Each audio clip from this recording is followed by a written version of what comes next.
Regardez, regardez ce que Sméagol a trouvé.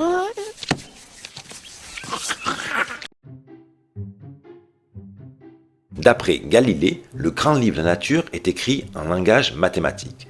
À travers cette capsule, nous allons aborder un chapitre de ce livre consacré à la tension alternative. Pour introduire cette vidéo, observons les deux photos suivantes. À gauche, nous voyons une installation de panneaux photovoltaïques et à droite des éoliennes. Ces deux installations ont pour but de produire de l'énergie électrique. Pour cela, elles vont générer une tension électrique. La question qu'on va se poser, c'est la suivante. Quelle est la forme de la tension électrique générée par ces deux installations? Pour répondre à cette question, nous allons d'abord revenir sur la notion de tension continue. Ensuite, nous verrons comment produire de l'énergie électrique. Et enfin, nous donnerons les caractéristiques d'une tension alternative. Quelle est la forme de la tension fournie par une pile? Alors là, je vous fais apparaître différents formats de piles. Les 4 premières, vous voyez, sont des piles cylindriques et 2 dernières sont un peu de forme différente. Et dessous est indiqué une valeur de tension, exprimée en volts. En fait, ce qu'il faut savoir, c'est que les piles vont fournir ce qu'on appelle une tension électrique continue. Et la valeur de cette tension est indiquée ici. Qu'est-ce que ça veut dire que la tension est continue? Ça veut dire qu'elle est constante, elle ne va pas varier au cours du temps. Comment mesure-t-on la tension d'une pile? Pour expliquer le principe de cette mesure, nous allons nous appuyer sur le schéma suivant. Ici, nous avons une pile avec sa borne positive et négative. Et donc, le premier appareil que l'on va expliquer, c'est ce qu'on appelle un multimètre. Donc, le multimètre qui est branché ici en dérivation sur la pile. Vous voyez qu'ici, la borne V du multimètre est reliée à la borne plus de la pile et la borne COM à la borne moins de la pile. Et ici, vous avez un sélecteur qui là est dirigé vers la partie voltmètre. Et la partie voltmètre, en fait, il y a deux parties. Alors pour bien comprendre ces deux parties, je vous le fais apparaître ici. C'est pas tout à fait le même, mais on va pouvoir mieux voir les symboles. Là, vous voyez, quand il y a ce symbole-là, ça veut dire que le voltmètre est réglé en continu. Donc c'est ce qu'on fait ici, en fait, on va mesurer une tension continue. Donc là va apparaître la tension continue mesurée aux bornes de la pile. Si on se mettait ici, c'est ce qu'on verra plus tard, là on va mesurer une tension alternative. Alors deuxième système pour mesurer une tension aux bornes d'une pile, c'est utiliser ce qu'on appelle un système d'acquisition, qui lui va mesurer la tension aux bornes de la pile à différents instants, et grâce à un traitement, après il va pouvoir tracer cette tension au cours du temps. Et là, on voit bien que la valeur de la tension dans la pile ne varie pas, elle est bien constante. Et on retrouve ici la valeur qui était indiquée ici sur le multimètre. Quel est le point commun de ces 4 installations? La première installation que nous voyons ici, ce sont des éoliennes. La deuxième installation, c'est ce qu'on appelle une centrale à charbon. La troisième, une centrale nucléaire. Et la dernière, un barrage hydraulique. En fait, le point commun de ces 4 installations, tout d'abord, c'est qu'elles vont produire de l'énergie électrique. Et le deuxième point commun, en fait, c'est qu'elles vont utiliser de l'énergie cinétique, donc de l'énergie mécanique, pour produire de l'énergie électrique. Alors, je vais vous préciser ici sous quelle forme est cette énergie cinétique. Pour les éoliennes, ce qui va faire que les pales vont se mettre à tourner, c'est le vent. Donc on peut dire que c'est un mouvement d'air qui permet de produire de l'énergie électrique. Dans une centrale à charbon, en fait, on va brûler du charbon. Donc c'est vrai que l'énergie initiale, c'est le charbon. Mais cette chaleur, libérée par la combustion du charbon, va être utilisée pour chauffer de l'eau, qui va passer de l'état liquide à l'état vapeur. Elle va être sous haute pression, cette vapeur, et elle va se détendre dans une turbine. Donc la vapeur sous haute pression va entraîner la rotation d'une turbine. Donc on peut dire que c'est le mouvement de vapeur d'eau qui permet de produire de l'énergie électrique. Dans une centrale nucléaire, c'est le même principe, sauf qu'on a remplacé la réaction chimique de combustion du charbon par une réaction nucléaire de fission de l'uranium. Mais la chaleur produite par cette réaction nucléaire va servir de la même façon à chauffer de l'eau qui va devenir vapeur sous haute pression. Et cette vapeur d'eau va se détendre dans une turbine, donc entraîner la rotation d'une turbine. Et enfin, pour le barrage hydraulique, là c'est le mouvement de l'eau, l'écoulement de l'eau dans un fleuve ou dans une grosse rivière qui va entraîner la rotation de turbines. Comment transforme-t-on l'énergie mécanique en énergie électrique? Pour cela, on va utiliser ce qu'on appelle un groupe turbo-alternateur. Dans un premier temps, on a de l'énergie mécanique sous forme de translation. C'est le mouvement de l'eau, de l'air, de la vapeur d'eau. Et grâce à une turbine, on va transformer cette énergie mécanique de translation en énergie mécanique de rotation. Alors voici deux photos de turbines.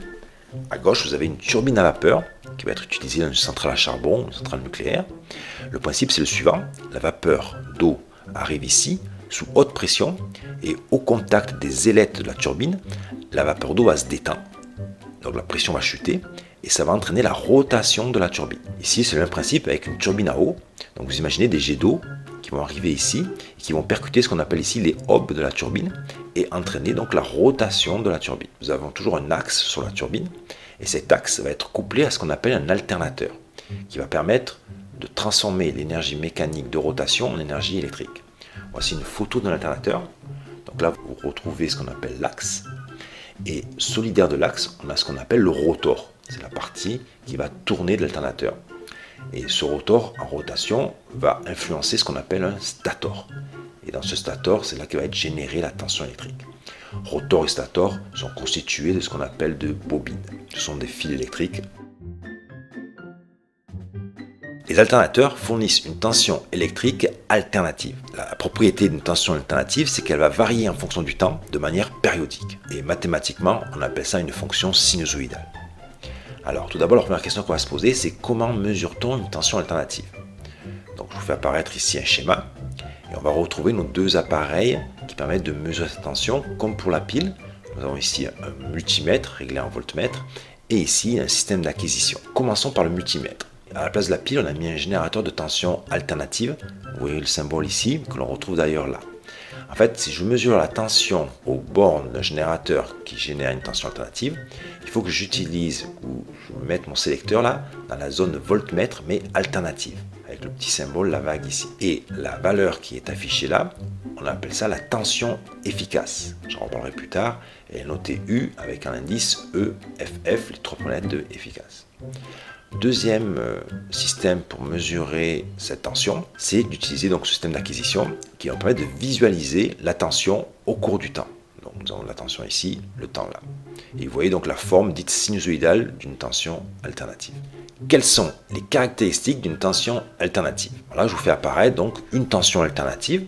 Donc là, vous avez en ordonnée la tension, en abscisse le temps, exprimé en millisecondes. Alors la première caractéristique, c'est ce qu'on appelle la période. Que l'on note T majuscule, ça c'est le symbole de la grandeur, période, et ça c'est S, la symbole de son unité, qui veut dire la seconde. Quelle est la définition d'une période? C'est la durée pour que le signal se reproduit identiquement à lui-même. Donc je vais vous faire apparaître ici une période. Vous voyez, si je pars du moment où le signal vaut 0, ici, et que je reviens dans ce même état, c'est ici, c'est pas là. Là, vous voyez, là j'étais dans le sens montant, là je suis dans le sens descendant.